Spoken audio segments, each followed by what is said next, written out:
side. What do we want to prioritize here, Ox, in the second game? Yeah, I mean, I think MF wasn't really working for me. Nah. Like, you lost some of the safety of the picks that H. Lee had in game one with, like, the Ezreal and the Azir. So I think you can pick, like, a strong laner, something for Jaculov, like, you know, Varus, Kalista, those options are available, maybe, like, an Ashe. And then have options to get on top of these backline carries in team fights. You're not dealing with the Alistair anymore. I think they should have an easier time in game two.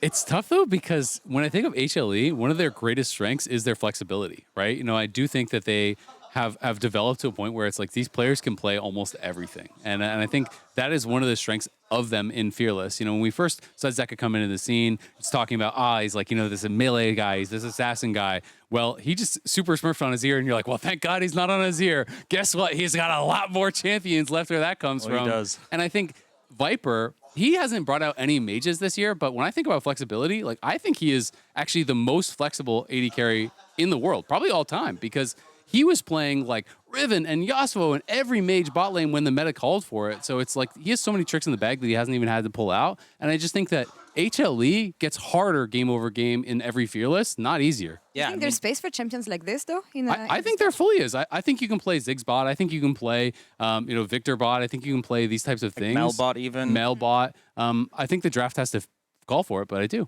Yeah, and I think as well, we're one game in, right? But HLE are a team who have constantly gone to game 5 and best of 5s and shown they still have picks in the wheelhouse. And we are almost ready for game 2, so let's send it over to casters. Take it away, guys. I'm almost